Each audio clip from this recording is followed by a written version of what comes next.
Hey team, this is Finnegan.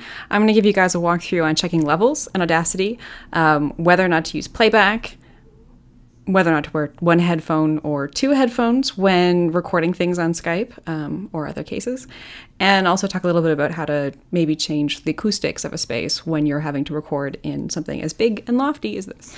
Okay, so here I'm using a desktop cardioid mic. So this is the Yeti.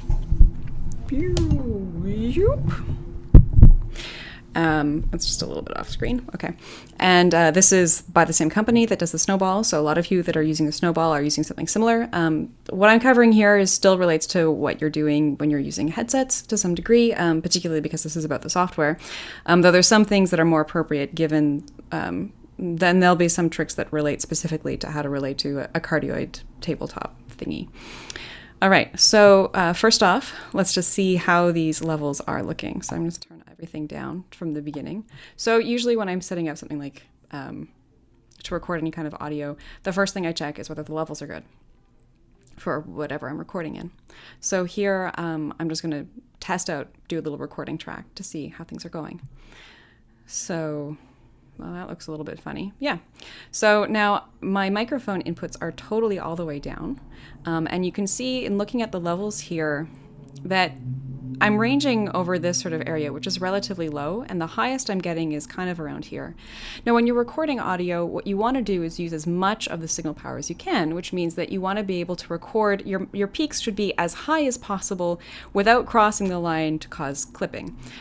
So now I can induce clipping by moving this up, and maybe we can find a happy medium. So let's just go straight up here. Let's see if I can move the mic audio all the way up here. And oh, look, this is going to be very, very, very loud. In fact, this segment of the audio I will have brought down, but you can hear just how badly all that clipping is happening, and you can tell also in looking here that this is really not where we want to be in terms of audio. So move it down to something more reasonable in this case. Okay, that's a bit of a relief. So now you can see there's still this little red bar here. That means that I'm often getting to the point where my loudest sounds are actually moving into the clipping range. They're just a little bit too loud, even though looking at the waveform, I've got a pretty nice range here going on. Just for those that are curious, when you're working with something like Audacity, we actually have levels information coming in at 3 different time scales. So here we have the waveform, and we can see that, the quiet's really quiet and the loud's getting really loud. And in the process of speaking, there's quite a range that's going on. And then we also have this level meter, which is showing sort of a short-term maximum in range. That's the darker red and the lighter red. And then we have a longer-term sort of peak that gets expressed by the little bar that sort of lingers towards the top, and in this case is actually crossing into this red line here. So I want to actually turn this down a bit more and see if we can get that little red bar to go away. Now the red bar is actually sticking around because this recording has peaks in it, and I'm still getting pretty loud at times, but I'm covering a lot of range, so this might be good. Another option to control how loud I am is actually to move myself a little bit further back from the microphone so that I can still maybe get agitated or loud when I'm speaking without crossing into this sort of danger zone of too far, too loud. And if this is really worrying you and you'd rather not have it at this level, you can even turn it down further.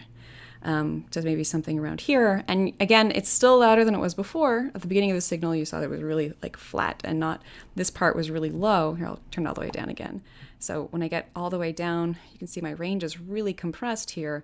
And that means that if I'm using levelator, it's going to have to distort again quite a lot because the amount of information there is pretty low. Yeah, so it's better to be a little bit higher, like this-ish. And then you can see more variation, and you're not crossing into the too loud zone of your sound input. Okay. Now, another way to check on this is to actually use playback. So I'm going to stop this track and open another one. Okay, first, I'm going to change Audacity settings so that I can actually hear playback. So playback is something that happens when you actually hear yourself, when the signal back that's being picked up to the microphone right away, or nearly right away. So here in Audacity's preferences, there's actually options for, they call it playthrough. It ends up being the same thing, hardware playthrough or software playthrough. In this case, we're going to be using software playthrough. it's hardware playthrough is like another thing to set up. So software playthrough. And what this allows is for me to hear the signal that is being processed by by Audacity itself. So I'm going to click OK and start a new track. So I'll just click record again. Okay. And now you see how the green is active here. That's because the outputs of Audacity are also active. So I can see the outputs of the levels. And then I can also still see the mono input from my microphone. I can adjust how loud this is by bringing it down or by bringing it up. And now we can see that this is, when it's really loud, it's really distracting. And it sounds to me like there's a little bit of an echo because, there's a little bit of time that it takes for it to get in from the microphone to the computer to get processed and then sent back out again. If I had a direct playback, like if I plugged my headphones directly into my microphone, which is an option with this one, then I wouldn't have any kind of delay, and what I would just be hearing is the sound of my voice as it is captured by the microphone, depending on what my headphones are, how my headphones are working. Anyway, checking it this way actually helps you make sure that you're not crossing into the dangerously peaky area, as I mentioned before. So I'm just going to give a good example of that again. So now I'm going to bring this way. Oh God, that sounds really weird. So now I can hear directly that it's capturing way too much sound and that it's really way too loud. So in using playback, I can confirm what kind of distortion is actually being picked up by the microphone. So I'm going to bring this back down to something reasonable. Okay, yeah, like before, this seems to be a good range. And I will also turn down the output volume so that it's something that's a little bit less distracting. Okay, so those are ways of capturing levels and testing levels. Now, I suggest using playback when you're testing levels because it's a convenient way to make sure that you're not getting weird sorts of effects, and also so you can get a sense of the kind of echo without like recording and then listening back and recording and listening back. And this is a way where you can play with it directly to make sure that what you're capturing is a good enough signal. At the same time, it sounds a little bit weird, and as I said before, the echo is kind of distracting. So once you've set your levels, I recommend turning off playback and using other cues to make sure that how your voice is sounding is reasonable, given the microphone setup that you're using. Okay, so I'm going to turn this off. Boop. Turn it off like that.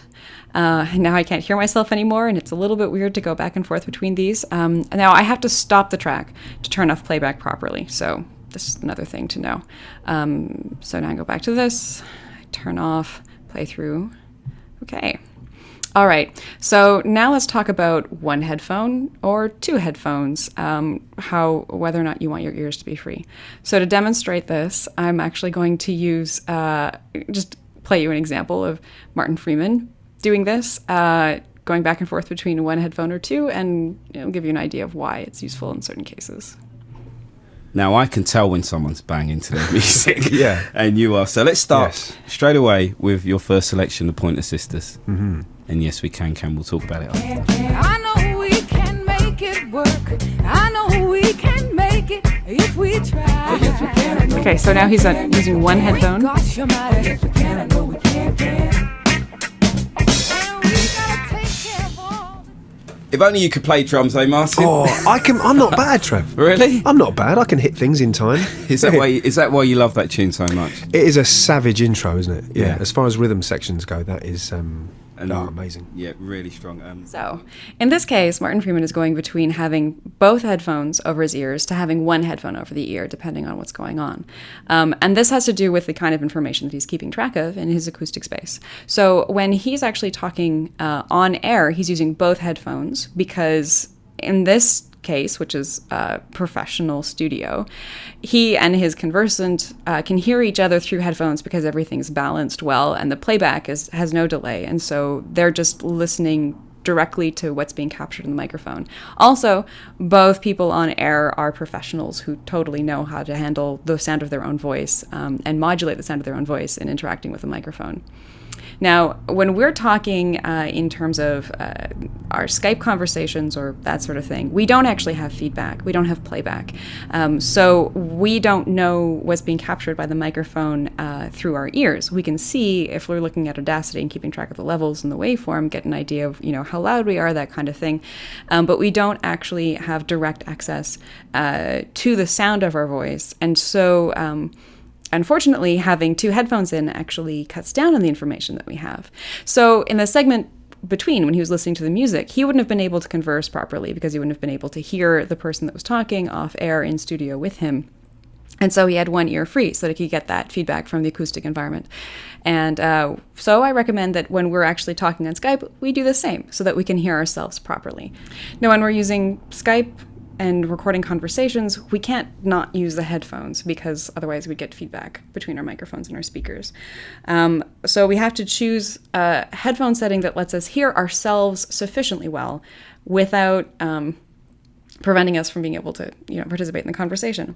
So I have two different headphone combinations, and I'm going to show you what my voice sounds like when I'm wearing them one ear or two, and you guys can decide whether it matters to you or not. Okay, so I'm talking relatively normally, and I don't have any playback, so God knows what this is going to be like.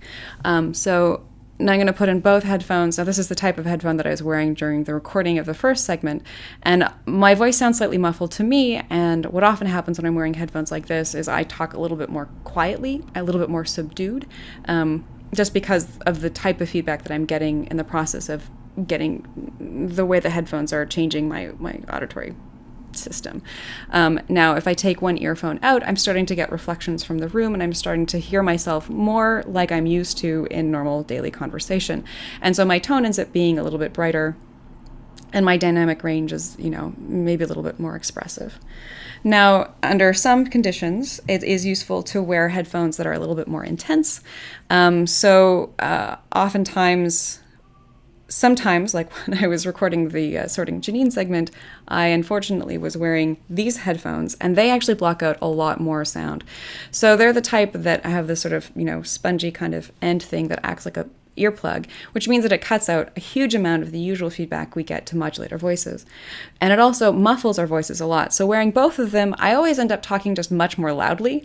My tone ends up becoming a lot brighter and harsher, and that ends up sounding more like I'm yelling rather than just talking normally. So it helps to take at least one headphone out in this case. And I mean, there's still a little bit of weirdness coming through from having this muffling on one ear, but at least I'm able to modulate what I'm saying a little bit more easily than having both of these headphones in and whatever kind of weirdness comes out of this sort of distortion. Now, I don't know if this demo actually shows you well enough the effect of these headphones, but it's worth keeping in mind that it's helpful for you to be able to hear yourself and control the way you're speaking the way you would in a normal setting, because you can't use the feedback in this recording setup to make sure you're talking normally. The best thing you can use is your ears. Okay, a last segment now to cover changing acoustic spaces. So I'm currently in a room that is very empty and echoey. I'm to see how well you can see it given these conditions. So here you can see I have, fairly blank walls. I have a blank ceiling. I also have a relatively blank floor because I don't own carpeting. In these conditions, I end up getting a lot of reverberation. You also have noticed that I get a lot of noise from outside. Normally I don't record in this space, but this is good for demonstrating this particular problem of acoustic reflection. So it doesn't sound all that bad in isolation, but if we're going back and forth between people talking without this sort of reverb and then people with this sort of reverb, it ends up making a big contrast in terms of how people sound. And that's not the kind of thing that you can really process out very conveniently. That said, this isn't a big deal. This is just if people want to make an adjustment in how they're recording so as to cut out this particular contrast that can come up. The trick is really straightforward and not that hard to set up. Here I have a chair. There's no good way to see it, but it's your standard, fold-out chair thing. And I am setting it up like so. Now, you can see a lot of this chair right now, so I'm going to adjust the mic. Okay, so now that I have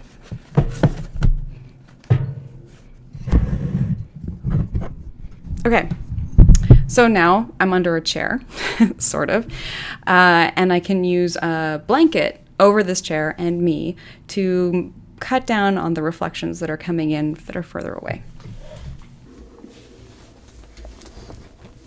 So just standard blanket, right? Okay. Hey guys, now I am under a blanket, and you might be able to tell that my audio is a lot, well, more dampened. You can't hear the reflection that's coming off of other things. You might be able to hear the whir of my computer a little bit more, but otherwise it's making the sound of my voice simply the direct sound between my mouth and the microphone, rather than my mouth and the microphone and then also the things bouncing off the walls and the ceiling and the floor and all of that stuff. Yeah, so this can give you an idea of what kind of difference it can make and whether it's worth your time setting up something like this. As I said, it's not complicated. It can be a little bit awkward, and you want to make sure that you're not using a kind of blanket that would make rustling sounds and so on. As you saw, it was still possible for me to gesticulate without it causing a huge amount of but yeah, it's something to take into consideration. Okay, and that's the end of my tutorials. I hope you find these are useful. Bye.